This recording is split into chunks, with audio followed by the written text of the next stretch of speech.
Selamat datang di studi Kanopi FEB UI. Gue Eben dari Ilmu Ekonomi 2021.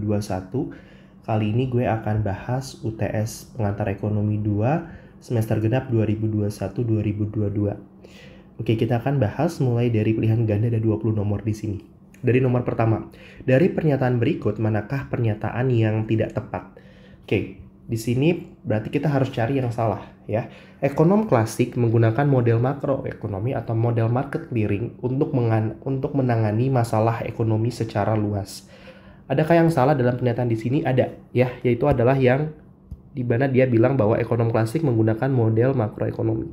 Yang tepat adalah menggunakan model mikroekonomi ya. Nah, lalu kemudian yang kedua, kegagalan model ekonomi klasik untuk menjelaskan terjadinya pengangguran tinggi yang berkepanjangan selama Great Depression di AS menjadi pendorong berkembangnya ilmu makroekonomi. Betul ya? Jadi ekonom klasik itu yang pakai mikroekonomi yang kita pelajarin di PS1 tuh gagal ketika terjadi depresi besar di AS di awal abad ke-20 pada saat itu, sehingga kemudian muncul pionir ekonomi baru, yaitu adalah makroekonomi. Nah, yang ketiga, pernyataan ketiga, menurut Keynes pada tahun 1936, intervensi pemerintah diperlukan untuk memulihkan ekonomi AS selama terjadinya Great Depression. Betul, inilah yang menjadi pembeda antara makro dan mikroekonomi. Kalau kita lihat di mikro, itu peran pemerintah sangat kecil ya. Kenapa? Karena semuanya diserahkan kepada pasar, ya, market mechanism. Tapi di sini setelah terjadinya Great Depression itu orang-orang dan para ekonom menyadari, Keynes menyadari bahwa kalau kita serahkan semua ke pasar nggak akan bisa. Harus ada intervensi dari pemerintah untuk memperbaiki outcome dari pasar itu sendiri yang tidak efisien. Maka diperlukan lebih banyak intervensi pemerintah. Maka muncullah model makroekonomi di sini. Nah, kemudian yang D, sintesis neoklasik menggunakan kembali fondasi mikroekonomi tetapi tidak seperti pandangan klasik. Sintesis ini juga menganggap penting kebijakan fiskal dan moneter untuk memulihkan kondisi full employment. Betul. Ya, jadi jawaban yang salah adalah yang A.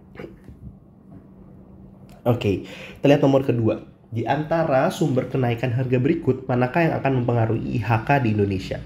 Ya, indeks harga konsumen itu apa sih? Indeks harga konsumen itu adalah kumpulan indeks ya dari harga-harga barang yang ada di Indonesia ya. Jenis barangnya ditentuin sama siapa? Ditentuin sama Badan Pusat Statistik.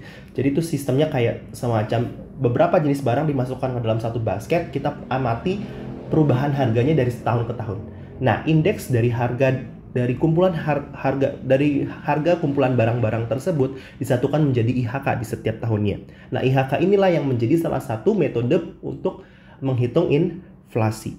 Nah, manakah yang termasuk dalam perhitungan IHK? Yang A, kenaikan harga beras impor dari Vietnam.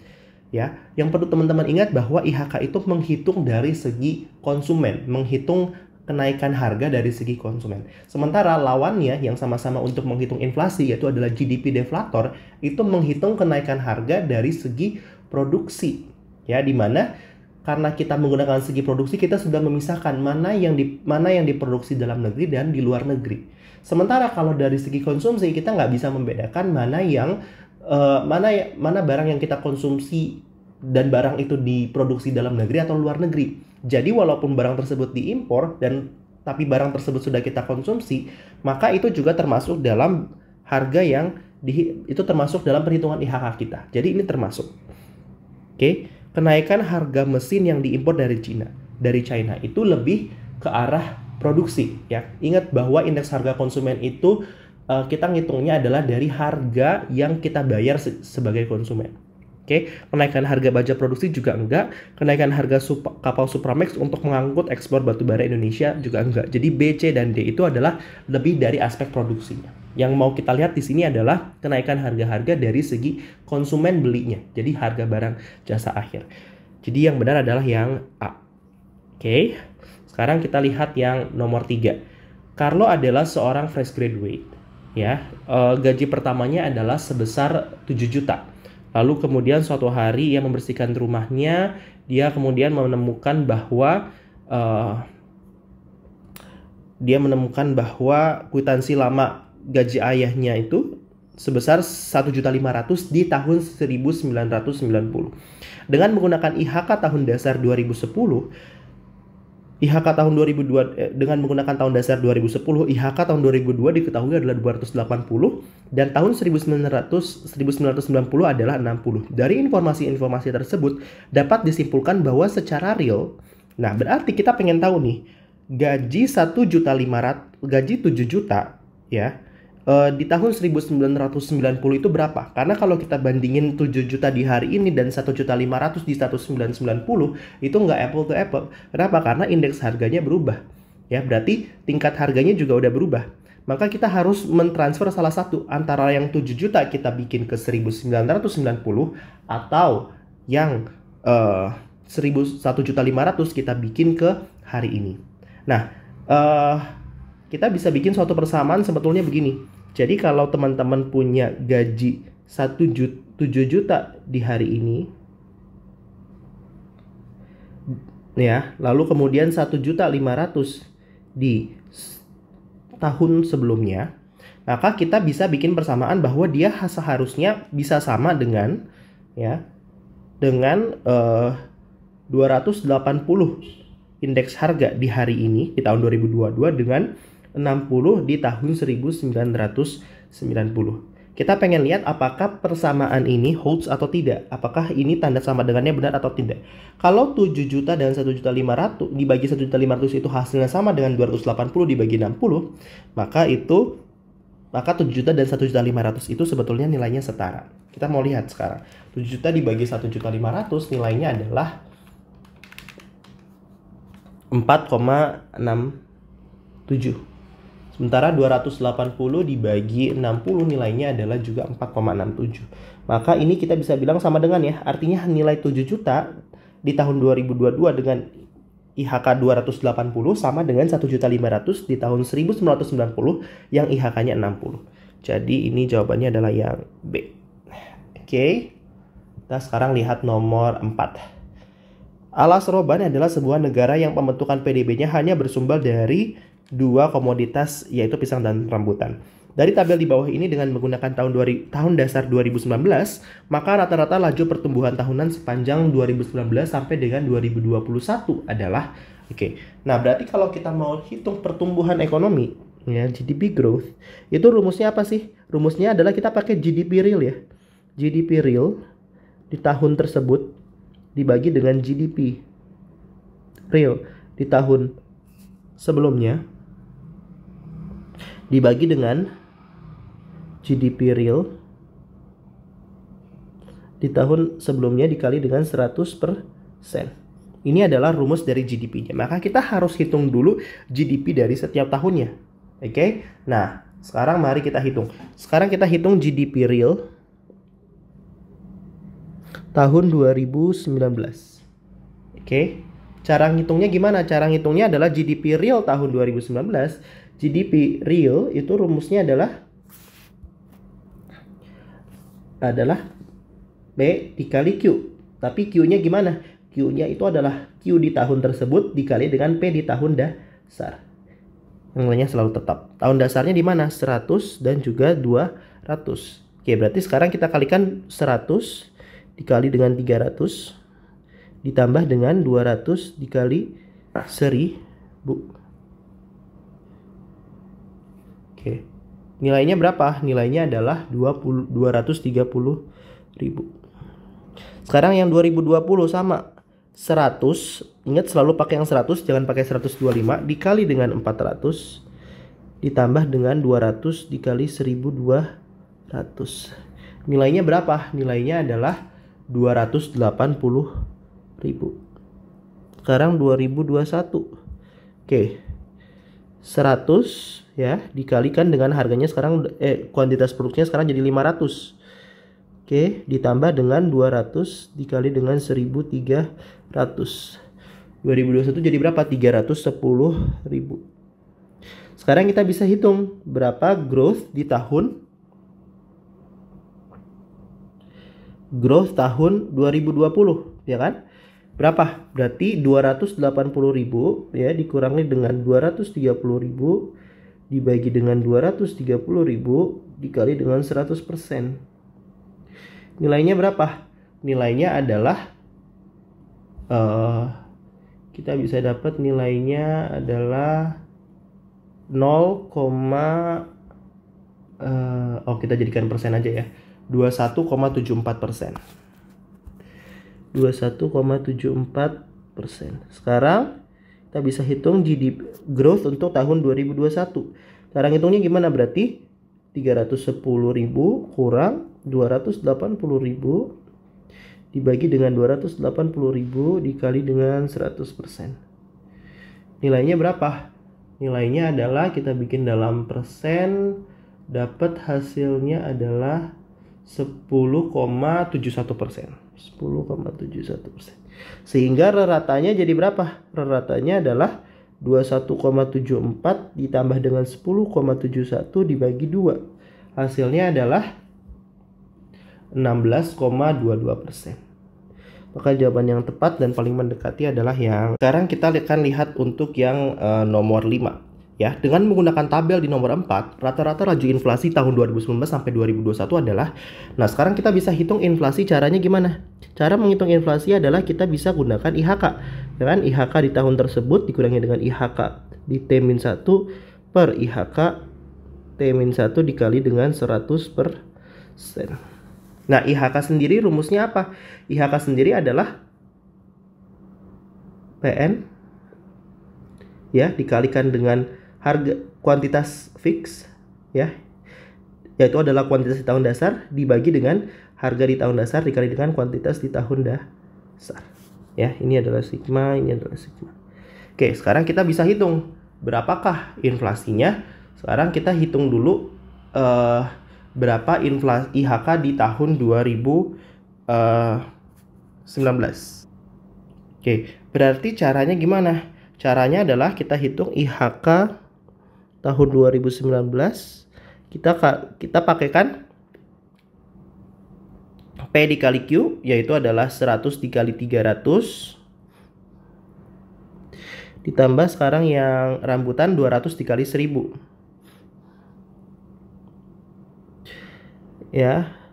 Lalu kemudian dibagi tahun dasarnya berapa? P0 nya juga sama ya, karena kan 2019 adalah tahun dasar. Maka ini seharusnya juga sama, 100 kali bagi 300 ditambah 200 kali 1000. Nah, karena ini tahun dasar sebetulnya kita tidak perlu hitung karena pasti IHK-nya pasti sebesar 100. Oke. Lalu kemudian sekarang IHK tahun 2020. Sekarang kita hitung. Berapa nilainya? Nilainya adalah sekarang kita pakai angkanya yang 125 ya. 125 dikali 300 ditambah dengan 225 dikali 1000. Ingat 300 dan 1000 adalah kuantitas fix yang kita pakai. Bawahnya selalu pakai yang 100 300 ditambah 200 dikali 1000. Hasilnya adalah kalau dihitung dapat 114,13. Karena IHK 2021 terakhir. Berarti pakainya berapa? 130 sama 240 ya. Dikalikan ke sini. 130 dikali 300 ditambah dengan 240 dikali 1000 dibagi dengan 100 per dikali 300 ditambah dengan 200 dikali 1000. Hasilnya kita dapat itu adalah 121,3. 121,30. Nah, dari sini kita bisa hitung nih berapa inflasinya. Inflasi tahun 2020 adalah 114,13 dikurangi 100 per 100 dikali dengan 100%. Berapa hasilnya? Adalah 14,13%. Sekarang inflasi tahun 2021 berarti adalah 121,3 dikurang 114,13 per 114,13 dikali 100%. Dapat hasilnya adalah sebesar 6,28%. 6,28%. Sehingga reratanya jadi berapa? Reratanya jadi 14,13 ditambah 6,28 dibagi 2. Karena datanya ada 2, dapat 10,2%. Jadi jawaban yang benar adalah yang B. Oke, kita lihat sekarang nomor 6. Jika diketahui perekonomian Marvel memiliki fungsi produksi konstan atau constant return to scale saat angkatan kerja meningkat sebesar 100% sementara semua input lainnya tetap, maka PDB real Marvel akan, nah artinya apa? Ketika jumlah angkatan kerja bertambah ya, atau kita bisa bilang labornya bertambah, maka kalau inputnya tidak bertambah ya, mereka akan mendapatkan porsi input per tenaga kerja yang semakin sedikit. Mereka bisa produksi lebih sedikit juga. Jadi percuma walaupun angkatan kerjanya bertambah tapi inputnya itu tetap ya, maka PDB realnya juga akan tetap. Oke, jadi jawabannya adalah yang A. Oke, nomor 7. Dalam 10 tahun terakhir produktivitas di negara Wakanda tumbuh lebih cepat daripada negara di negeri Kokoa. Ya, berarti produktivitas ya berarti Y per L-nya dari Y per L-nya Wakanda itu tumbuh lebih cepat ya. Berarti growth-nya itu lebih besar daripada growth-nya produktivitas dari si Krakoa. Artinya apa? Apakah PDB real Wakanda lebih tinggi daripada PDB real per kapita di Krakoa? Enggak, karena pertumbuhannya yang lebih cepat. Bisa aja starting pointnya si Krakoa udah lebih tinggi daripada si Wakanda. Walaupun si Wakanda itu growth-nya lebih cepat, belum tentu dia bisa menyamai atau bahkan melebihi si Krakoa. Yang B, PDB real per kapita Wakanda tumbuh lebih cepat daripada di Krakoa. Bener nggak? Betul. Karena apa? Karena kita bisa tahu dari teori kalau produktivitas tumbuh lebih cepat akan mengakibatkan output real atau PDB real akan tumbuh lebih cepat juga. Betul nggak? Betul pernyataan ini. Standar hidup di Wakanda lebih tinggi daripada di Krakoa atau lebih rendah. Ini juga sama alasannya kayak yang A. Nggak bisa kita tentuin dia lebih tinggi atau lebih rendah. Hanya pertumbuhannya aja yang lebih cepat atau lebih lambat yang bisa kita tentukan dari pernyataan ini. Jawaban yang benar adalah yang B.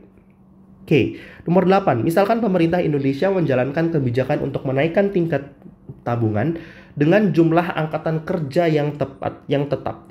Dalam jangka panjang, terjadi peningkatan produktivitas dan PDB real per kapita, produktivitas meningkat, PDB real kapita meningkat, pertumbuhan meningkat secara permanen, tidak ada dampak dari kebijakan ini pada pertumbuhan PDB. Manakah yang betul? Yang betul adalah kalau misalkan tingkat tabungan tinggi, berarti savings naik.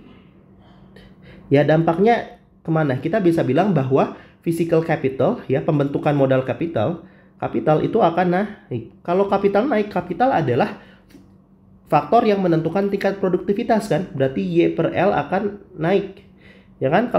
Kalau tingkat produktivitas naik, maka growth-nya, ya growth dari GDP-nya akan naik juga, ya. Maka mana yang benar di sini? Produktivitas meningkat dan juga pertumbuhan GDP real juga meningkat. Jawaban yang benar adalah yang B. Oke. Sekarang nomor 9. Tax holiday merupakan salah satu bentuk insentif pajak pada pelaku usaha yang berupa pengurangan hingga pembebasan PPh dalam jangka waktu tertentu. Indonesia menerapkan tax holiday sebagai salah satu upaya untuk meningkatkan penanaman modal domestik dan modal asing di Indonesia. Penerapan tax holiday ini berdampak pada keseimbangan pasar loanable funds sebagai berikut. Kurva permintaan LF geser kanan, penawaran LF geser kanan, penawaran LF geser kiri, permintaan LF geser kiri. Nah, kita harus tahu dulu apakah ini berpengaruhnya ke permintaan atau ke penawaran. Nah, sekarang kita bisa lihat bahwa ketika ada tax holiday, ya maka ini akan memberikan apa? Nafas segar bagi investasi. Orang-orang jadi mau investment. Ya kan? Kenapa? Karena tadi Indonesia menerapkan ini untuk meningkatkan penanaman modal domestik. Karena ada tax holiday, orang-orang jadi mau untuk menanam modal, untuk untuk membentuk investasi baru. Maka otomatis investment juga akan naik. Investment ini kalau di loanable funds dia adalah sisi supply atau demand. Ingat kalau di loanable funds sisi supply-nya adalah saving, sisi demand-nya adalah investment. Berarti ini adalah sisi demand. Demand loanable funds akan naik, ya. Atau dengan kata lain akan bergeser ke kanan. Jawaban yang benar adalah yang A. Oke.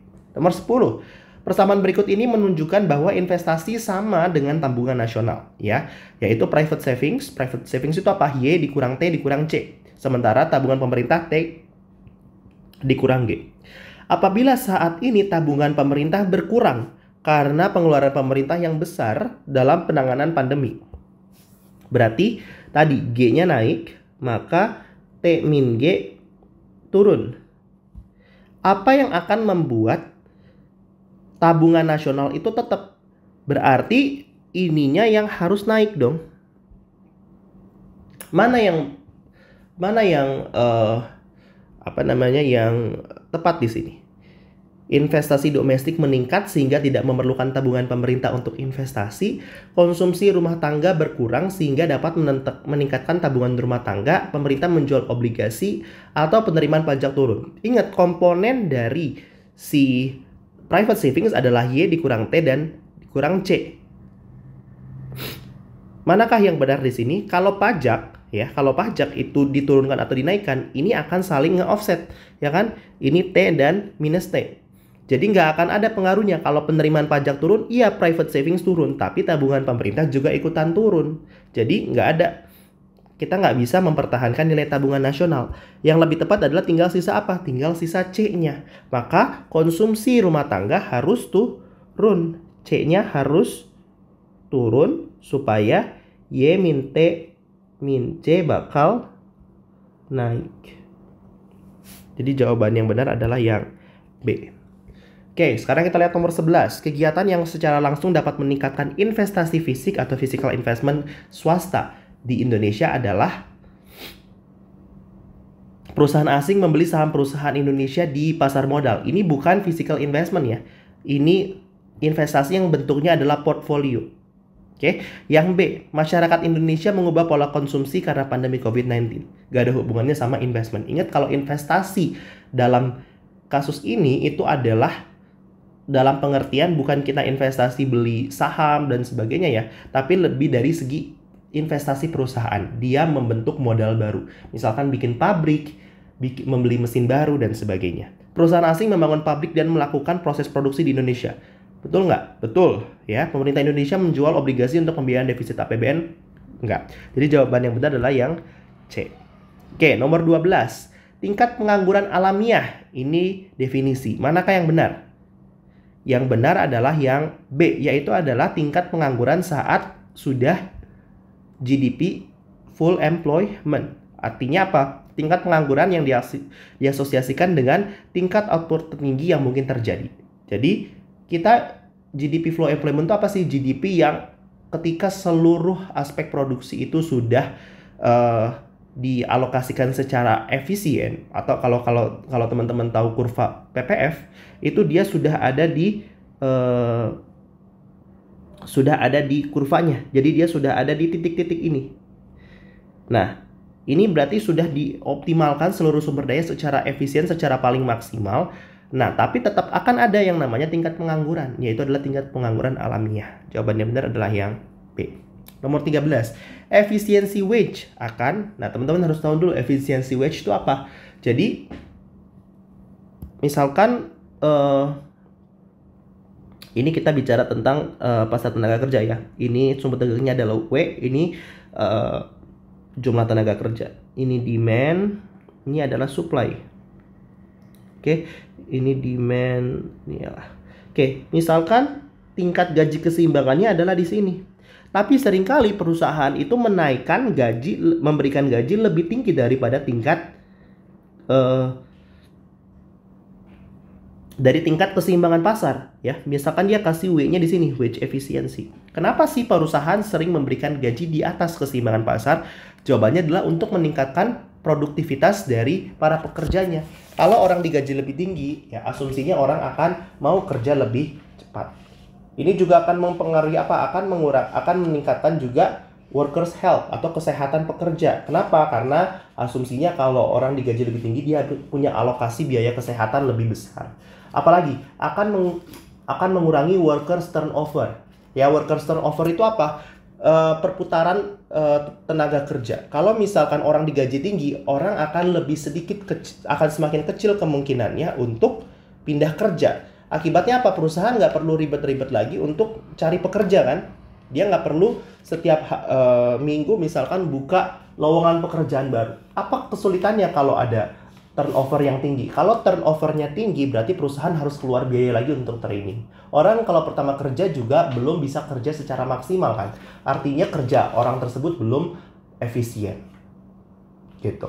Jadi itu adalah manfaat dari efficiency wage. Jadi efisiensi wage meningkatkan atau menurunkan produktivitas? Jawabannya adalah meningkatkan. Tapi sekarang teman-teman bisa lihat di kurva ini bahwa pada tingkat wage efisiensi SL-nya ada di sini, labor yang mau disuplai oleh masyarakat di sini, sementara labor yang diminta adalah segini. Ya kan, ketika wage naik sesuai dengan hukum permintaan, perusahaan akan mendemand tenaga kerja yang lebih sedikit. Sebaliknya, pada tingkat gaji yang lebih tinggi, orang-orang akan mau lebih banyak yang bekerja. Maka supply of labor-nya naik. Nah, ini disebut seperti apa? Ini disebut sebagai unemployment atau pengangguran. Jadi, produktivitas meningkat tapi pengangguran juga meningkat. Nah, ini termasuk pengangguran yang jenisnya apa? Ini adalah pengangguran yang jenisnya adalah struktural. Oke.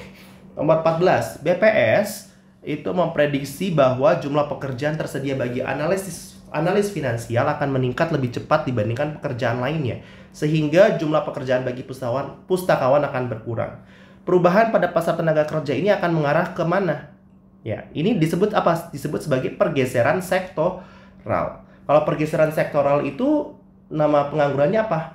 Lebih ke frictional. Jadi jawabannya yang benar adalah yang C.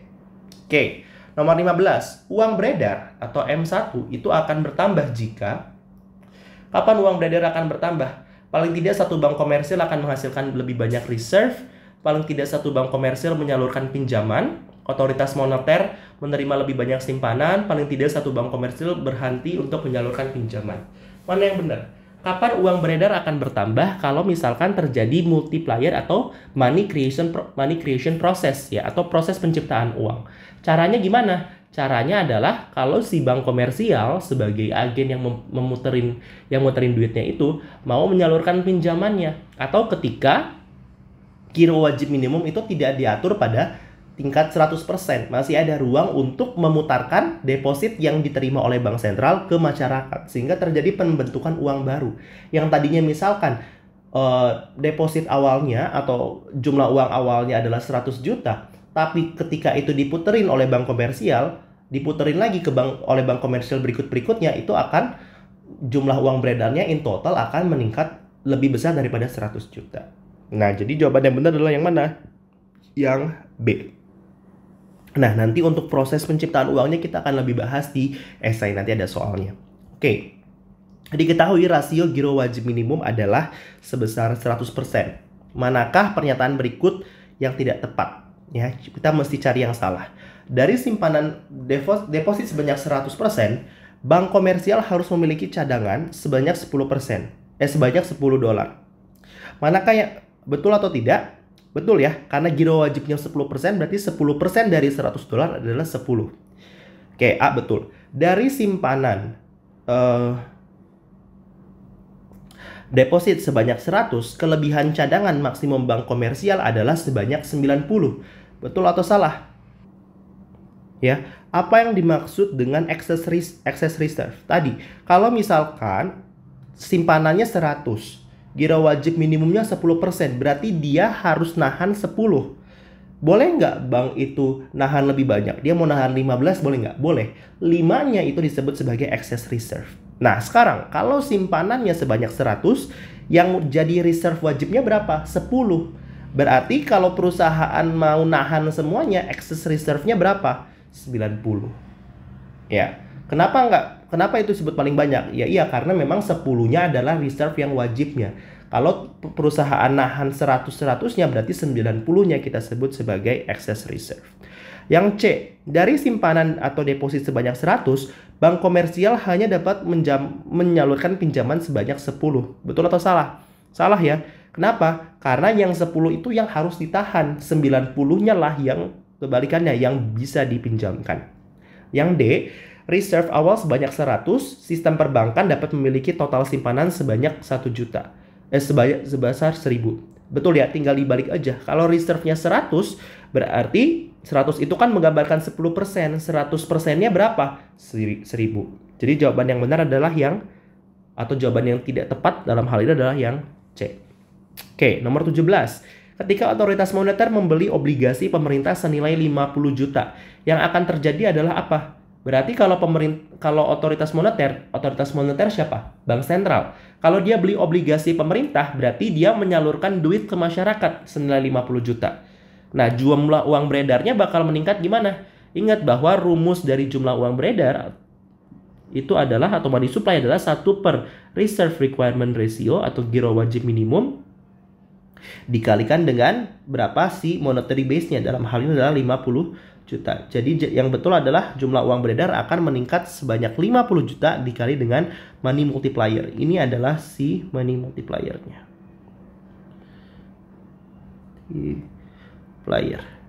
Jawaban yang benar adalah yang D. Sekarang kita lihat nomor 18.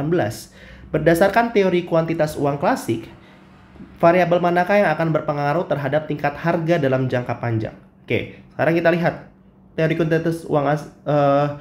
kuantitas uang klasik itu persamaannya apa sih? M dikali V sama dengan P dikali dengan T ya, atau kita juga bisa ganti T-nya dengan Y.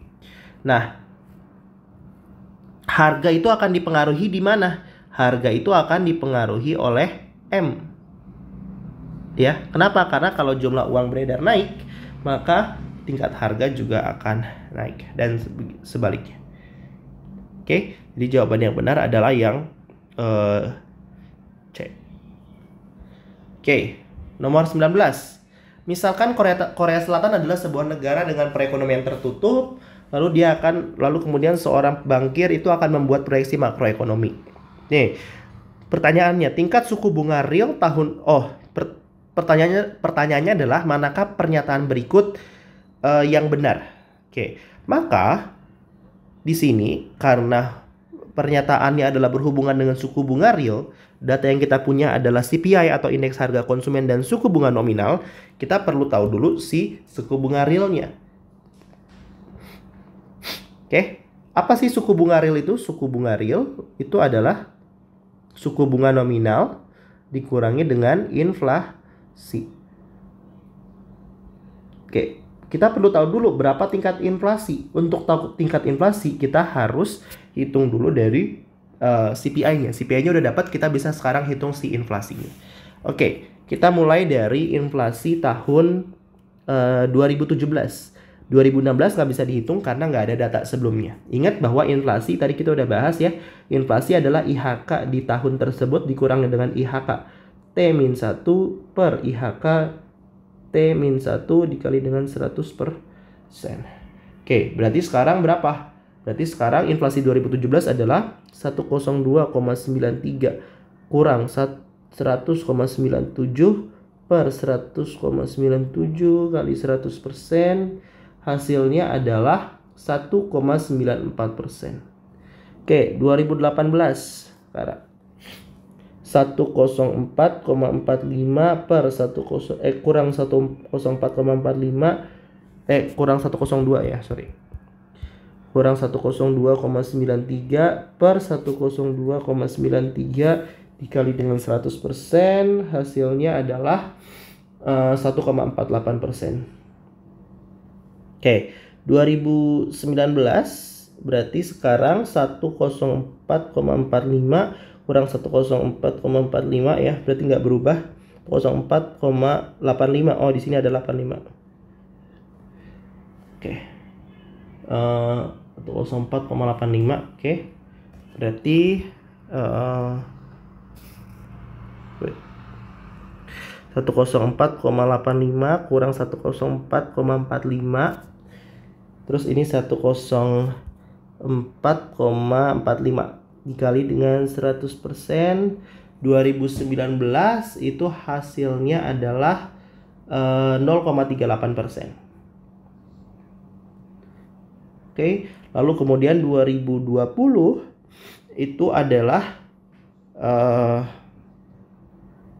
105,42 dikurang 104,85 per 104,85 dikali 100%, hasilnya adalah 0,54%. Terakhir 2021 itu adalah 108,06 dikurang 105,42 per 105,42 dikali dengan 100%, hasilnya adalah 2,5%. Oke, sekarang kita bisa hitung suku bunga nominalnya, suku bunga realnya.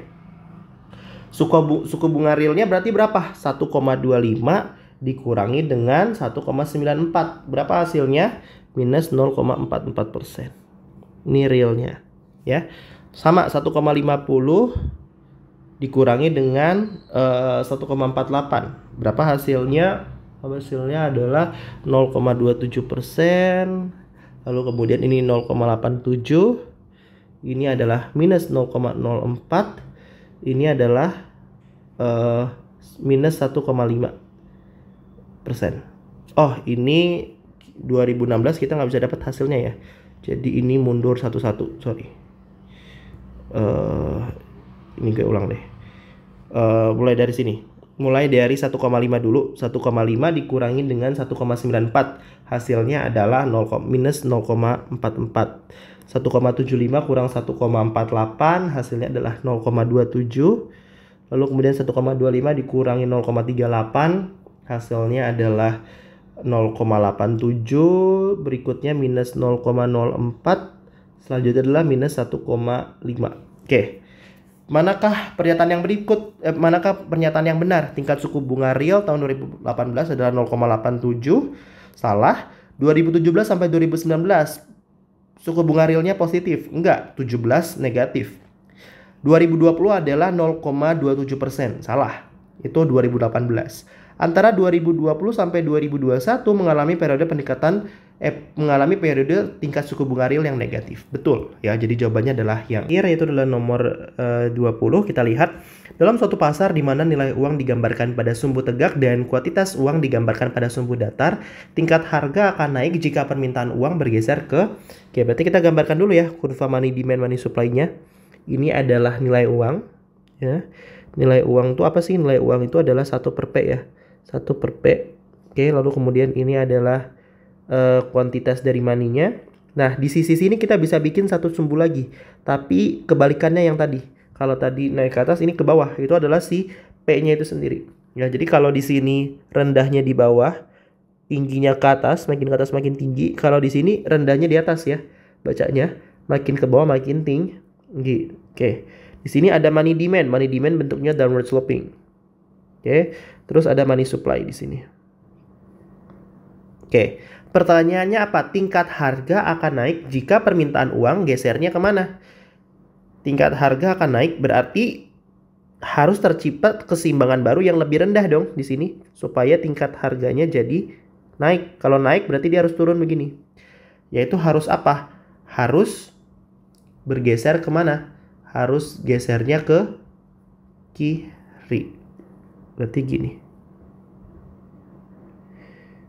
Ya, ini money demand baru. Dan tingkat harga akan turun ya jika penawaran uang gesernya kemana? Berarti kalau tadi dia di sini ya, tingkat harganya akan turun. Berarti tingkat harga harus naik nih ke atas. Harus ke sini. Kalau misalkan apa? Kalau misalkan penawaran uang gesernya kemana? Gesernya ke kiri.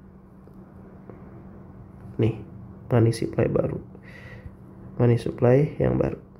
Ya, hati-hati membaca rendah atau tinggi untuk yang si tingkat harganya ini. Karena kalau dia ke atas justru harusnya makin rendah, ke bawah justru makin tinggi. Itu untuk pembahasan 20 nomor PG. Kita akan lanjut ke bagian esai. Sekarang masuk ke bagian esai, ada 7 nomor di sini, kita akan bahas satu persatu. Mulai dari soal pertama, sebutkan 3 pasar yang ada dalam sebuah circular flow dan jelaskan bagaimana pengaruh pandemi COVID-19 terhadap bekerjanya ketiga pasar tersebut. Nah, di sini gue udah ada gambar circular flow 4 sektor. Apa aja sektornya? Satu ada household atau rumah tangga konsumen, firms atau rumah tangga produsen, government atau rumah tangga pemerintah, dan rest of the world atau masyarakat luar negeri, rumah tangga luar negeri. Oke, dan di sini ada 3 pasar yang bekerja, yaitu adalah mulai dari market for goods and services di sini, lalu kemudian ada factor markets, tadi markets for goods and services, pasar barang dan jasa atau biasa kita sebut pasar output, factor markets, pasar faktor produksi atau pasar input, dan yang terakhir adalah financial markets atau pasar keuangan. Kita akan bahas satu persatu mulai dari pasar output. Oke, pasar output. Apa saja yang berpengaruh? Satu, ya, konsumsi rumah tangga pasti akan turun ketika terjadi pandemi COVID-19 kan? Kenapa? Karena ketidakpastian, lalu juga pendapatan masyarakat menurun karena banyak yang berkurang pendapatannya atau bahkan diberhentikan dari pekerjaan atau menjadi pengangguran. Lalu kemudian dari segi firms atau dari segi perusahaan juga investasi akan menurun. Kenapa? Karena tadi masih alasannya adalah ketidakpastian. Kita nggak tahu nih perkembangan COVID-19 ke depannya bakal kayak gimana. Dan yang kedua adalah permintaan barang dan jasa yang menurun, akibatnya firms juga atau perusahaan juga menunda belanja modal mereka atau menunda kegiatan investasi mereka. Investasi dalam hal ini adalah pembelanjaan barang modal ya. Mereka bikin pabrik, mereka beli mesin baru dan sebagainya. Dan yang ketiga adalah pengeluaran pemerintah juga, government expenditure juga akan meningkat. Untuk apa? Untuk memberikan stimulus fiskal dalam masa kritis. Mereka memberikan subsidi bagi masyarakat, bantuan langsung tunai dan sebagainya. Sekarang kita masuk ke pasar input. Pasar input apa yang berpengaruh ketika permintaan barang dan jasa itu turun, ya, ketika demand for goods and services itu menurun, maka juga akan mengurangi jumlah produksi perusahaan. Ya kan? Perusahaan akan produksi lebih sedikit karena demand-nya lebih sedikit. Yang berarti, ya kan, demand untuk faktor-faktor produksi, tenaga kerja, sumber daya alam, resources, lalu kemudian modal dan pinjaman modal dan sebagainya itu akan turun. Ya kan? Yang berarti juga balas jasanya, balas jasa faktor produksi, ya dalam hal ini apa? Wage untuk tenaga kerja, interest, lalu kemudian rent dan juga profit juga akan turun. Nah, ini nanti akan masuk lagi nih, balik lagi ketika wage-nya turun nih. Wage-nya turun kan masuk lagi ke sini. Jadi ini saling berkaitan. Oke, lalu kemudian ini tadi pasar output sudah, pasar input sudah. Sekarang kita masuk ke pasar keuangan. Oke, pasar keuangan berpengaruhnya di mana? Mulai dari tabungan rumah tangga akan meningkat, ya, household saving itu pasti akan meningkat. Kenapa? Karena adanya ketidakpastian sehingga masyarakat akan mengalihkan konsumsi mereka ke tabungan. Banyak orang yang berjaga-jaga di sini. Mereka menunda pembelanjaan barang dan jasa yang tidak signifikan, ya kan? Waktu kemarin pandemi COVID-19 banyak orang belanjanya lebih sedikit karena memang ada restriksi dari pemerintah untuk belanja kan. Dan juga yang kedua, orang-orang takut nih, apakah kedepannya pandemi ini akan berlanjut berapa lama, berapa tahun, sehingga mereka harus jaga-jaga, harus punya savings lebih banyak. Nah, yang kedua adalah pinjaman pemerintah juga akan naik, ya, government borrowing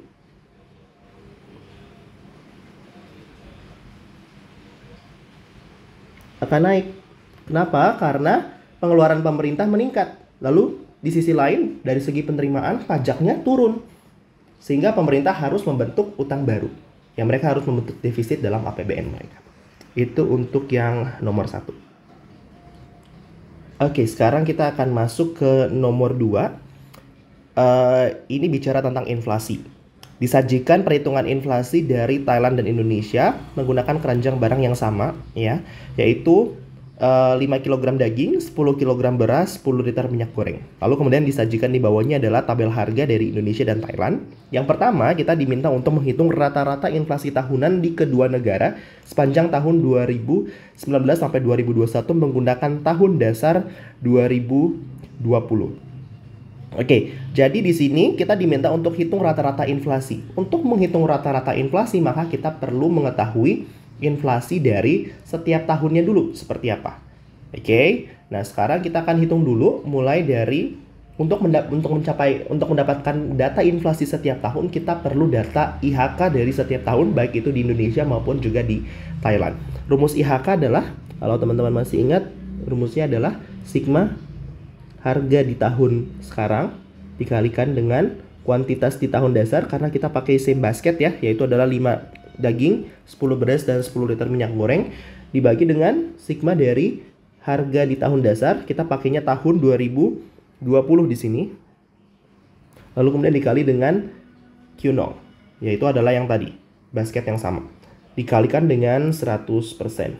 Nah, ini kan akan berulang-ulang terus nih, maka gue akan hitung dulu si penyebutnya, yaitu adalah si harga di tahun dasar dikalikan dengan basketnya.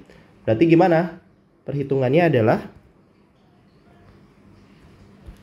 pertama kita mulai dari ayam dulu ya.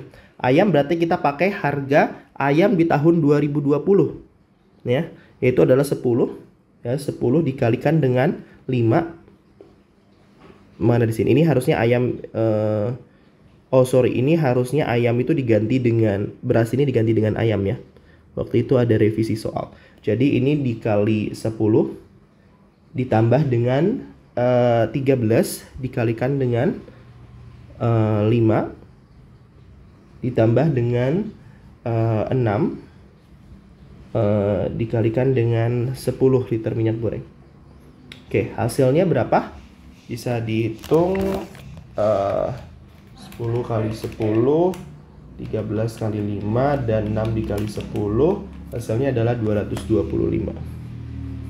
Oke, nah sekarang kita akan hitung dulu untuk yang bagian Indonesia. Untuk bagian Indonesia kita mulai hitung dari tahun 2018, IHK 18. Cara hitungnya gimana? Berarti kita sekarang harga kita hitung dulu ya, sigma harga di tahun sekarang dikalikan dengan Q yang ada di basketnya. Berarti kita mau kalikan harga-harga tahun 2018 di Indonesia dengan setiap kuantitas komoditasnya. Berarti gimana? Berarti 8 dikali 10 ya, dikalikan dengan ditambah dengan 10 dikali 5 ya, 10-nya mana ini, ditambah dengan 6 ya, 4 ya, harga minyak tahun 2018 dikalikan dengan kuantitas minyaknya berapa, 10 dibagi dengan tadi kita udah dapat penyebutnya 225 dikali dengan 100. Ini bukan persen ya, karena IHK tuh bentuknya indeks. Hasilnya berapa? Kita bisa dapat hasilnya adalah 75,56. Oke, sekarang kita hitung IHK tahun 2019. Sama juga, berarti ini adalah 9 dikali dengan 10, 12 dikali dengan 5, ditambah dengan 5 dikali dengan 10 per 225 dikali 100, hasilnya adalah 88,89. Oke, sekarang masuk ke IHK tahun 2020. Mulai dari ayam dulu, harganya adalah 10 dikali dengan 10 ditambah dengan 13 dikali 5 ditambah dengan 6 dikali dengan 10 per 225 kali 100. Di sini dapat hasilnya adalah 100. Kenapa? Karena IHK di tahun dasar pasti nilainya selalu 100. Oke, sekarang IHK tahun 2021 adalah berarti 12 dikali dengan 10 ditambah dengan 14 dikali dengan 5 ditambah 8 dikali 10 per 225 dikali 100, hasilnya adalah 120. Oke, ini untuk Indonesia sudah selesai. Sekarang cara yang sama kita bisa terapkan untuk Thailand. Di sini gue sudah bikin perhitungannya supaya tidak terlalu panjang. Sama perhitungannya dengan yang tadi ya. Kita bisa hitung dulu penyebutnya supaya tidak repetitif. Hasilnya adalah 210. Sekarang kita hitung IHK tahun 2018 dapat 7381 88,1. IHK 2020 perlu dihitung kah? Tidak perlu. Kenapa? Karena dia adalah tahun dasar. Pasti nilai indeksnya sebesar 100. Lalu kemudian IHK 21 kita dapat 121,43. Cara perhitungannya sama dengan yang tadi untuk Indonesia. Oke, sekarang gue akan bikin perhitungan untuk inflasinya dulu. Untuk mencari rata-rata inflasi kita perlu data inflasi di setiap tahun. Oke, sekarang kita mau hitung inflasi di Indonesia dulu ya. Kita bikin Indonesia. Oke, sekarang inflasi tahun 2019. Kenapa kita nggak bisa hitung tahun 2018? Karena tidak ada tahun sebelumnya. Kenapa? Karena rumus inflasi, ini gue review dulu. Inflasi itu rumusnya adalah IHK di tahun tersebut dikurangi dengan IHK di tahun sebelumnya atau T-1 dibagi dengan IHK di T-1 dikalikan dengan 100%. Kalau di sini kita udah pakai persen karena inflasi dalam persentase. Nah, 2018 nggak bisa kita hitung karena tidak ada IHK dari 2017. Kita nggak punya datanya. Maka kita start dari tahun 2019. Berarti berapa? Untuk menghitung inflasi 2019, kita pakai IHK tahun 19 yaitu 88,89 dikurangi dengan 75,56 dibagi dengan 75,56 lagi. Ya, berarti 88,89 dikurangi dengan 75,56 dibagi dengan 75,56 kali 100%. Berapa hasilnya? 17,65%. Sekarang tahun 2020. Berarti IHK 2020 100 dikurangi dengan 88,89. Itu IHK tahun 2019, tahun sebelumnya. Dibagi dengan 88,89 kali 100%. Dapat hasilnya adalah 12,5%. Sekarang IHK tahun 2021. Oke, itu IHK inflasi tahun 2021, IHK-nya 120 kurang 100 per 100 kali 100%, hasilnya adalah 20%. Maka rata-rata inflasi ya, rata inflasi untuk Indonesia adalah berapa? Berarti tinggal jumlahkan dia 17,65 ditambah dengan 12,5 ditambah dengan 20 dibagi dengan 3. Karena ada 3 data di sini. Hasilnya adalah 16,72%. Oke. Ini untuk rata inflasinya. Sekarang kita hitung yang Thailand. Oke. Sekarang kita mulai dari tahun 2019-nya. Berapa? Yaitu adalah 88,81 ya. 88,81 dikurangi dengan 73,81 dibagi dengan 73,81 kali 100%, hasilnya adalah 19,35%. 2020 berarti itu adalah 100 dikurangi dengan 88,81 per 88,81 kali 100%, hasilnya adalah 13,51%. Tahun 2021 121,43 per 100 dibagi dengan 100 kali 100%, hasilnya adalah 21,43%. Berarti berapa rata inflasinya? Tinggal kita jumlahkan mulai dari 19,35 ditambah dengan 13,51 ditambah dengan 21,43 per 3. Karena ada 3 data di sini, hasilnya adalah 18,1%. Ini untuk jawaban yang bagian A. Oke, kita masuk ke bagian yang B sekarang. Oke, diketahui bahwa setelah lulus dari FEB 2022, Asmi dapat tawaran kerja. Oke, dia menentukan pilihannya hanya berdasarkan pendapatan real. Oke, di sini key-nya adalah kita harus cari pendapatan real. Jika di ASEAN dia menerima take home pay 75.000, berapakah gaji minimal di Unescap Bangkok yang membuatnya berpindah dengan menggunakan IHK di tahun 2021? Nah, untuk mencari real income maka kita pakai rumus yaitu adalah nominal income dibagi dengan IHK di tahun, karena kita pengen tahu gaji minimalnya, kita perlu IHK 2021 di sini ya. Kita perlu IHK 2021. Maka kita pakai IHK 2021 dikali dengan 100. Berapa hasilnya? Hasilnya adalah berarti nominal income-nya 75 juta ya kan, yang dia tadi dapatkan di ASEAN. Nih, 75 juta dibagi dengan IHK tahun 2021. Tadi kita dapat berapa? IHK tahun 2021 kita dapatkan sebesar 120. Yaitu ada di sini ya, di Indonesia. Ya, 120 dikali dengan 100. Hasilnya berapa? Hasilnya adalah 62.500.000.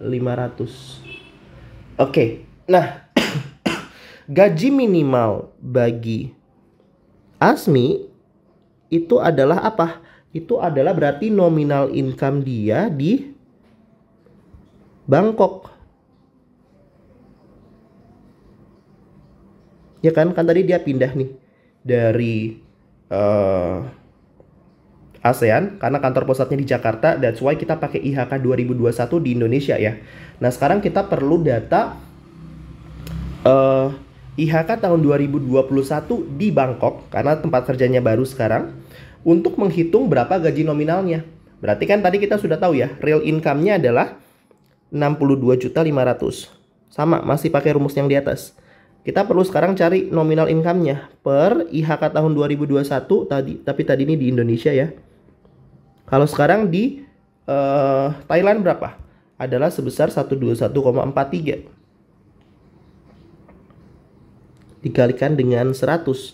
Maka kita dapat X-nya sebesar 75.892,857. Jadi inilah pendapatan minimal yang harus diterima oleh Asmi di perusahaan barunya di Bangkok, baru dia worth it untuk pindah. Oke, sekarang kita masuk ke pertanyaan yang C. Apakah kelemahan dari PDB sebagai indikator yang menggambarkan quality of life? Nah, kita tahu bahwa PDB itu hanya menggambarkan dari segi aspek produksinya. Kita menghitung berapa kenaikan output atau berapa kenaikan produksi dari tahun ke tahun. Growth-nya berapa. Sedangkan akan ada banyak faktor lain yang mempengaruhi kualitas hidup atau quality of life, namun tidak tercermin dari kenaikan produksi itu sendiri. Kalau Q dari satu tahun ke tahun yang lainnya itu naik, belum tentu quality of life-nya naik. Contohnya apa? Contohnya adalah pendidikan, kualitas pendidikan. Apalagi? Kualitas kesehatan misalkan. Lalu kemudian kualitas lingkungan. Lalu kemudian kebahagiaan masyarakat.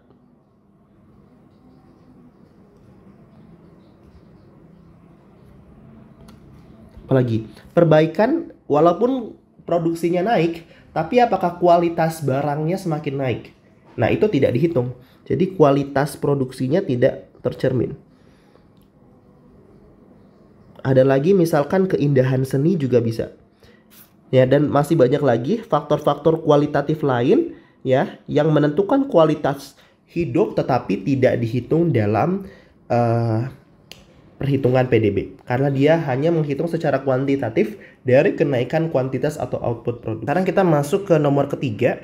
Jawablah pertanyaan berikut. Jelaskan bagaimana pertumbuhan produktivitas tenaga kerja dapat mempengaruhi fungsi produksi agregat dan pada akhirnya akan meningkatkan PDB. Berikan analisis grafis yang sesuai untuk jawaban tersebut.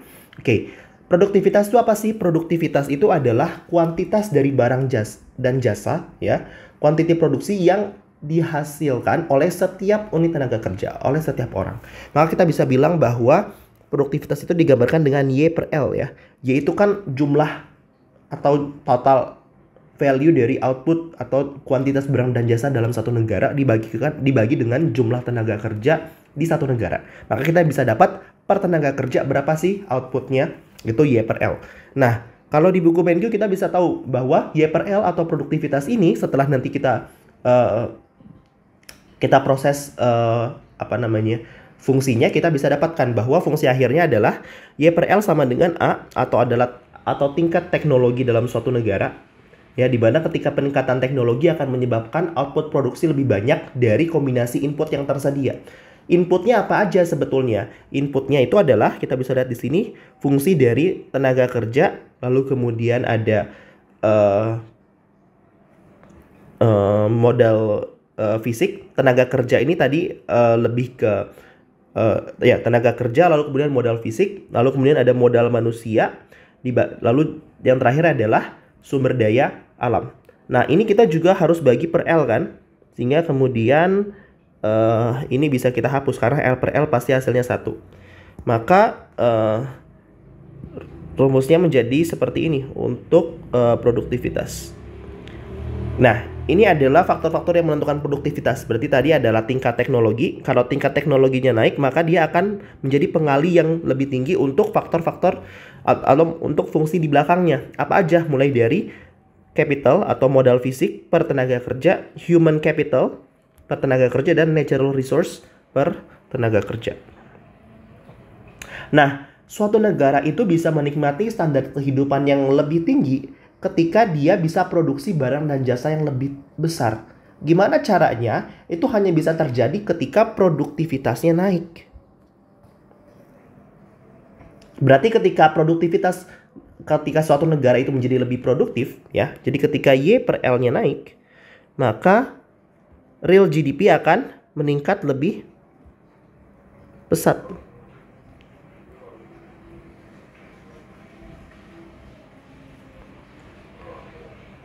Gitu. Nah, secara grafis seperti apa? Nah, sekarang kita bisa punya fungsi produksi dalam skala makroekonomi. Ya, fungsi produksi kalau dalam skala makroekonomi sebetulnya sama. Ya, kalau di sini kan ada, kalau misalkan di mikro kita belajar bahwa sumbernya adalah L, lalu kemudian sini adalah total produksi atau Q. Ya kan? Tapi di sini kita bisa ganti karena adalah satu negara, kita bisa ganti dengan real GDP, ya. Ini adalah real GDP karena skalanya sudah makro. Nah, fungsi produksinya seperti apa? Kita bisa bikin yang lebih simple aja seperti di buku, yaitu bentuknya begini biasanya. Nah, tadinya ya, ketika misalkan kita ada di titik ini, dalam penggunaan input, dalam hal ini inputnya hanya labor, itu ada di titik 1, ya, ini titik A. Pada fungsi produksi yang lama, ya, fungsi produksi yang lama, ini QA, ya, fungsi produksi yang lama, itu kita bisa itu ketika kita menambah inputnya, ya, kita tambah 1 ke titik 2, maka dia akan masuk ke titik B, yaitu berarti tadinya real GDP-nya segini, meningkat jadi begini. Oke, tetapi ketika terjadi peningkatan produktivitas, pertumbuhan produktivitas, maka fungsi produksinya akan shifting ke atas. Bentuknya akan jadi seperti ini. Ini jadi QB. Dia shifting ke atas. Karena apa? Karena tadi entah itu capitalnya naik, human capitalnya naik, natural resource-nya naik, atau tingkat teknologinya naik, atau keempat-empatnya naik. Dampaknya akan menyebabkan fungsi produksinya shifting ke atas. Akibatnya ketika tadi kita berpindah dari 1 ke 2, dia naiknya bukan dari A ke B, tapi malah naiknya ke C. Jadi akibatnya apa? Ketika kita terjadi pertumbuhan faktor produksi, akibatnya GDP real, ya, atau pendapatan nasional atau GDP akan naik menjadi lebih pesat. Oke, itu. Sekarang yang B, jelaskan bagaimana kebijakan pemerintah dalam mengontrol pertumbuhan penduduk dapat meningkatkan produktivitas dan juga kesejahteraan penduduknya. Nah, ketika kemudian pemerintah menerapkan kebijakan untuk mengontrol penduduk, misalnya, ya, kalau teman-teman tahu ada program KB atau keluarga berencana yang slogannya adalah 2 anak cukup, maka laju pertumbuhan penduduk akan ditahan. Nah, kalau teman-teman tahu teorinya Malthus, ya, dia mengatakan bahwa semakin besar populasi, kalau populasi naik, maka itu akan menyebabkan eh, akan mengakibatkan penggunaan natural resource yang semakin banyak, ya. Natural resource, ya, atau sumber daya alam itu dipakai lebih banyak.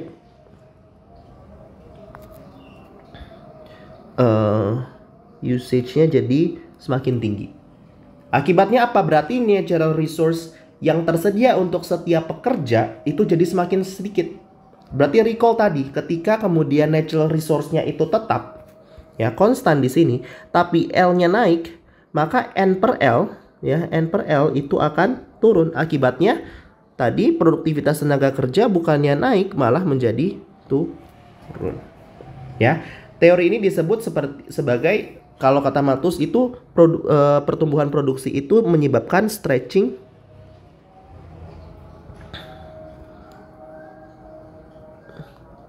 natural resources. Nah, ketika kita kemudian menahan populasi itu, maka kita bisa menahan penggunaan natural resource yang berlebihan, dan akibatnya natural resource yang tersedia untuk setiap pekerja itu menjadi lebih besar atau berkurangnya tidak terlalu sedikit, dan produktivitas itu bisa tinggi. Oke, itu untuk yang nomor ketiga. Sekarang kita masuk ke nomor 4. Berdasarkan data Kementerian Keuangan, realisasi defisit APBN di tahun 2021 itu mencapai 4,65% dari PDB atau sebesar 7,83%. Untuk membiayai defisit tersebut, sehingga pemerintah kemudian mengeluarkan kebijakan, yaitu adalah menerbitkan obligasi pemerintah. Nah, sekarang yang pertama, jelaskan bagaimana dampaknya terhadap keseimbangan tingkat suku bunga dan jumlah dari loanable funds. Nah, teman-teman harus ingat bahwa national savings, ya, itu adalah gabungan dari private saving ditambah dengan public saving, ya. Sehingga private saving itu apa sih?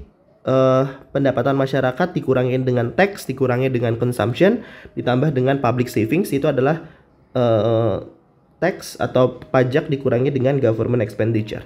Oke, sekarang kita masuk. Ketika kemudian pemerintah menetapkan defisit APBN. Defisit APBN artinya public savingnya negatif. Akibatnya ketika public saving negatif, akibatnya national saving akan turun. Ya, belum tentu negatif karena bisa aja private savingnya lebih tinggi. Tapi yang pasti adalah national saving akan turun. Oke, kalau national saving turun, akibatnya apa? Akibatnya kalau national saving turun, ya, kita tahu bahwa dalam pasar loanable funds, ya, loanable funds itu dia akan saving itu adalah dari segi supply, ya. Supply loanable funds itu adalah national saving. Berarti ketika national savingnya turun, berarti supply loanable funds-nya juga akan turun, ya. Supply dalam pasar loanable funds juga akan turun atau bergeser ke kiri. Akibatnya apa? Akibatnya suku bunga naik dan juga kuantitas loanable funds-nya akan turun. Oke, kenapa sih bisa kayak gini? Kita bisa simpulkan, ini nyambung ke pertanyaan yang B. Kita diminta untuk memberikan analisis grafisnya.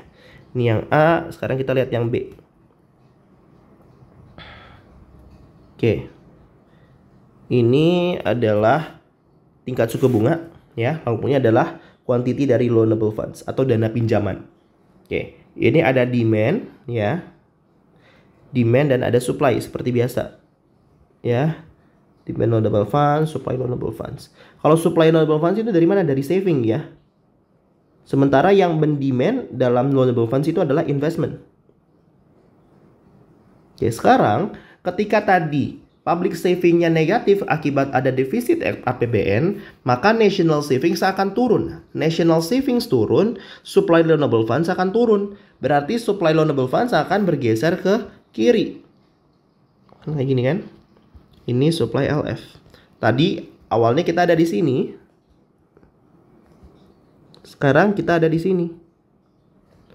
Akibatnya apa? R-nya naik dan quantity loanable funds-nya akan turun. Berarti sekarang kita bisa sum up ya dampaknya. Dampak dari APBN tadi satu ya. Supply LF itu geser ke kiri atau turun. Lalu kemudian yang kedua tadi quantity loanable funds-nya juga akan turun ya. Jumlah nilai yang diperdagangkan dalam pasar dana pinjaman akan turun. Lalu kemudian yang ketiga R-nya akan naik. Oke, sekarang kita bisa tahu bahwa ketika R naik, dampaknya apa kalau ke investasi? Akan turun. Nah, tadi kita bisa simpulkan bahwa ketika pemerintah itu menetapkan defisit APBN, ya, dampak akhirnya apa? Akan menurunkan tingkat investasi. Ini disebut sebagai crowding out effect.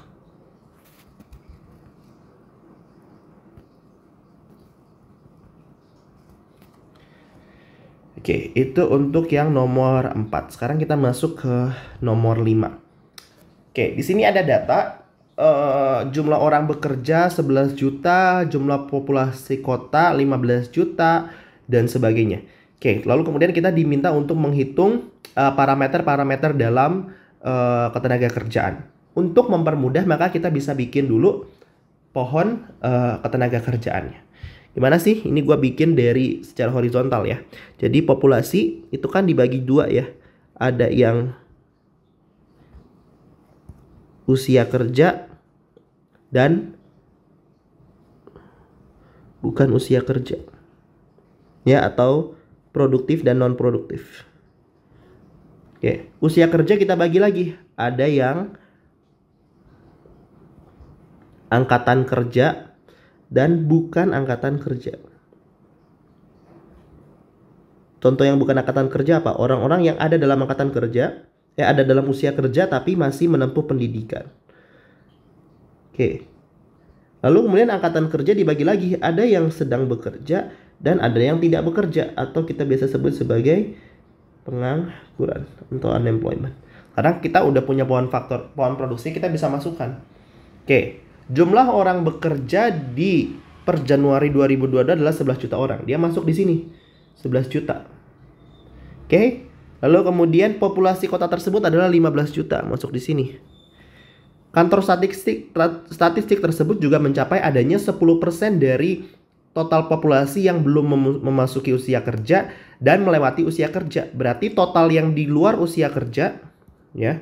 Ini bukan usia kerja. Total yang bukan usia kerja adalah berapa tadi? 10 yang di bawah, 5 yang di atas. Berarti adalah 15% dikali dengan 15 juta. Dikalikan dengan ini. Berapa hasilnya? Adalah 2,25 juta. Maka usia kerjanya berapa? Kalau total populasinya 15 yang bukannya 2,2,5, berarti yang usia kerjanya 12,75 juta. Tinggal dikurangin. Nah, kemudian diketahui juga bahwa ada 450.000 orang yang sedang menempuh pendidikan full time. Maka dia termasuk usia kerja tapi bukan angkatan kerja di sini. Ya, 450.000. Sementara 300.000 lainnya ternyata sudah mengajukan pensiun dini atas berbagai alasan. Orang-orang yang melakukan pensiun dini juga sama. Dia ada di usia kerja tapi bukan angkatan kerja. Oke, maka di sini adalah totalnya 750.000. Dari usia kerja sebesar 12,75 juta, 750.000-nya bukan angkatan kerja. Maka yang angkatan kerja hanya 12 juta. Tadi yang bekerja 11 juta, berarti yang pengangguran berapa? Sisa 1 juta. Kita udah dapat sekarang pohon faktor produksinya beserta dengan data-datanya. Sekarang kita akan jawab. Jumlah penduduk usia produktif pada Januari tahun 2022. Berapa di sini usia produktif? Yaitu adalah di sini. 12,75 juta. 12.750.000. Angkatan kerja pada bulan Januari 2022. Dan tinggal lihat ini hasilnya. 12 juta. Oke, yang C. tingkat partisipasi angkatan kerja tahun 2022. TPAK atau tingkat partisipasi angkatan kerja itu rumusnya apa? Rumusnya adalah angkatan kerja per penduduk usia kerja. Berarti kita tinggal masukin angkanya. Angkatan kerja tadi berapa?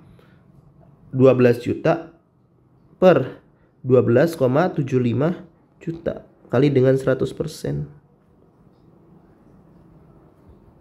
Hasilnya berapa? Hasilnya adalah 94,12%. Oke, sekarang yang D. Berapa jumlah pengangguran? Penganggurannya berapa? 1 juta ya. Tadi kita udah dapet. Karena yang angkatan kerjanya 12, kerjanya 11. Berarti ini adalah 1 juta. Dan yang terakhir, kita diminta untuk menghitung tingkat pengangguran. Tingkat pengangguran atau unemployment rate. Rumusnya apa? Berarti rumusnya adalah pengangguran per, hati-hati, kalau tingkat pengangguran itu dihitung bukan dari total penduduk atau total usia kerja, tapi per angkatan kerja. Berarti tadi berapa? Penganggurannya 1 juta dibagi dengan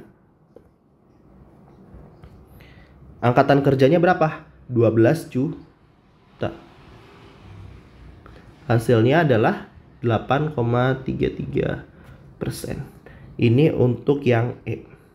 Sekarang kita masuk ke nomor 6. Mengapa bank komersil dapat mempengaruhi jumlah uang beredar jika rasio giro wajib minimumnya itu kurang dari 100%?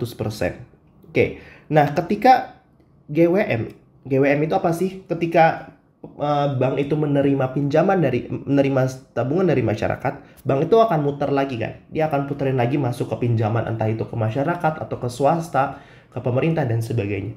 Dia akan puterin lagi pinjaman karena itu adalah kerjaannya bank. Dia akan ambil selisih dari dari rate pinjaman dikurangi dengan rate tabungan. Nah, tapi nggak semuanya itu bisa disalurkan. Ada batas yang ditentukan oleh bank sentral, berapa persen nggak boleh dikemana-manain, harus ditahan di bank. Itu adalah giro wajib minimum. Jadi kalau dibilang giro wajib minimum 10%, berarti dari total simpanan yang ada dalam bank tersebut, misalkan 100 juta, maksimal yang bisa diputerin lagi adalah hanya 90 juta. Sementara 10 jutanya harus ditahan. Nah, kemudian GWM itu tidak diatur dalam rasio 100%, misalkan 10% yang tadi, berarti bank bisa menyalurkan sebagian simpanannya dalam bentuk pinjaman. Artinya akan ada penciptaan uang baru, akan ada money creation process.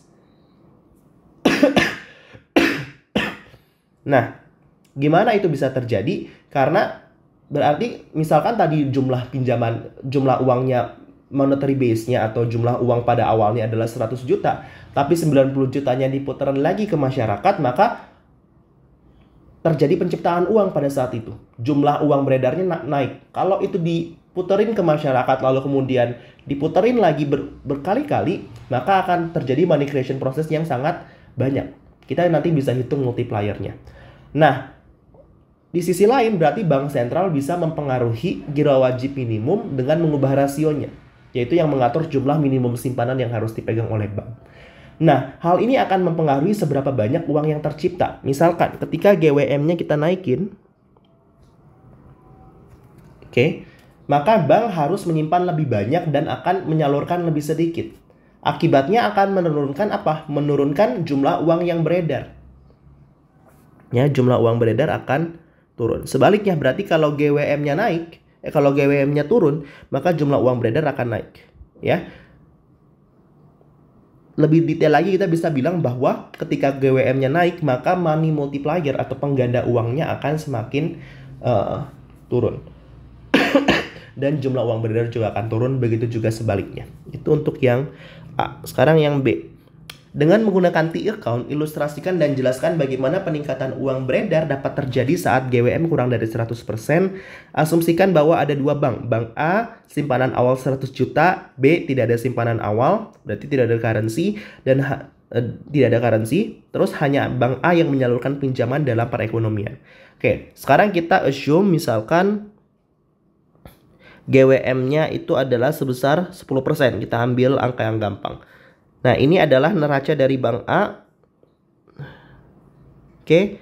Di sisi kanan berarti dia terima deposit atau terima pinjaman, terima simpanan sebesar 100 juta tadi di soal.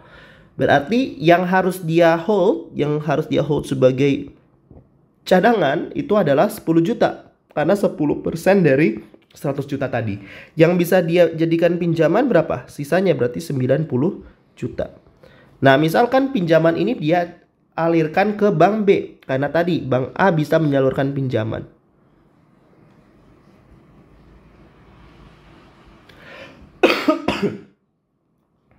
Ya, misalkan seseorang menyimpan sebesar 90 juta, ya. Dia meminjam 90 juta dari bank A, lalu kemudian dia taruh itu di bank B. Maka bank B menerima deposit sebesar 90 juta. Oke, lalu kemudian karena dia tidak menyalurkan pinjaman, walaupun dia bisa menyalurkan 10% atau 9 jutanya, tapi dia jadikan semua sebagai cadangan karena dia tadi di soal tidak tidak menyalurkan pinjaman. Kalau misalkan ada 3 bank dan bank B juga menyalurkan pinjaman, maka prosesnya akan berulang tadi.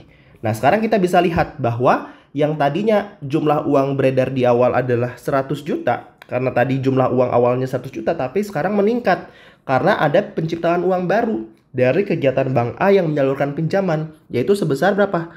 Tadi 100 juta di awal ditambah dengan tercipta uang baru dari pinjaman sebesar 90 juta.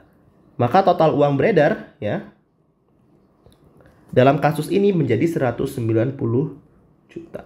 Kalau proses ini terus berlanjut terus-menerus, maka kan nanti 190 juta akan bertambah lagi terus-menerus. Nah, kita bisa menghitung jumlah uang beredarnya dengan rumus 1 per kira wajib minimum dikalikan dengan monetary base-nya atau jumlah uang di awalnya. Berarti kalau di kasus ini berapa? 1 per 10% dikalikan dengan 100 juta. Oke, ini untuk yang nomor B. Ini tadi tambahannya ya. Oke, sekarang kita masuk ke nomor terakhir. Misalkan Anda adalah seorang gubernur BI dan akan dipanggil oleh DPR untuk mendengarkan efek inflasi jangka panjang dan dari kebijakan moneter. Ini adalah data yang disajikan untuk membantu menjawab pertanyaan. Oke, yang pertama, berapakah perkiraan tingkat inflasi yang akan terjadi sepanjang tahun 2021 dan juga tahun 2022? Tadi, untuk menghitung inflasi, berarti kita perlu inflasi tahun 2022, berarti kita perlu IHK tahun 2022 dikurangi dengan IHK tahun 2021 per IHK tahun 2021 dikali 100%. Ada nggak datanya di sini? Ada. Consumer Price Index ya. 107 dan 110,89. Kita bisa hitung. Dikurangi dengan 107,66 per 107,66 kali 100%. Hasilnya adalah 3%. Oke, dengan tingkat suku bunga real sebesar 0,5%, berapakah perkiraan suku bunga nominalnya? Berarti kita di sini bisa mencari suku bunga nominal dengan rumus Fisher Effect. Ya, Fisher Effect itu mengatakan apa? Bahwa suku bunga real atau di sini adalah simbolnya adalah I adalah suku bunga nominal dilambangkan dengan R ditambah dengan inflasi. Tadi inflasinya kita dapat belum? Berapa? 3% kan? Lalu kemudian di sini diketahui suku bunga realnya 0,5%. Maka suku bunga nominalnya adalah 3,5%. Oke, sekarang yang C. Bank Indonesia berencana untuk meningkatkan jumlah uang beredar lebih tinggi. Bagaimana kebijakan tersebut akan mempengaruhi harga keseimbangan dan nilai uang di perekonomian? Jelaskan dengan menggunakan grafik yang relevan. Berarti sekarang kita bisa pakai grafik money demand dan money supply. Oke. Nah, bentuk grafiknya kayak gimana? Di sini ada sumbu vertikal, ada sumbu horizontal. Ya, ini adalah nilai uang. Ya, nilai uang itu apa sih? Nilai uang itu adalah 1 per P ya. Lalu kemudian di sini ada kuantitas dari jumlah uang beredar atau quantity of money. Oke. Nah, nilai uang ini kan dari rendah ke tinggi ya. Ini rendah, ini tinggi. Nah, sementara kita bisa bikin satu sumbu lagi di sisi sebelah kanannya sama-sama vertikal, tapi dia ke bawah, yaitu adalah tingkat harga atau P. Ya, ini berarti karena dia bentuknya kebalik, rendahnya di atas, tingginya di bawah. Hati-hati jangan kebalik. Nah, misalkan tadi ini adalah money demand, dia bentuknya downward sloping ya. Ini money demand, ini adalah money supply. Oke. Berarti tadi di sini, lalu kemudian tadi QM1-nya misalkan di sini. Nah, tadinya money supply-nya adalah 8,20%, sekarang naik. Berarti money supply naik, berarti dia akan bergeser ke kanan. Ya kan, misalkan di sini. Ini money supply yang baru. Nah, akibatnya dia akan berpengaruh kemana? Dia akan tercipta keseimbangannya di sini kan. QM yang baru akan bergeser. Oke, apalagi yang bisa kita tangkap? Nilai uangnya akan naik. Ya kan, makin ke atas makin tinggi. Sementara ini makin ke atas makin rendah. Berarti P-nya makin turun. Ya, berarti tadi kita bisa sum up dampaknya apa? Dampaknya itu adalah satu, tingkat harga naik.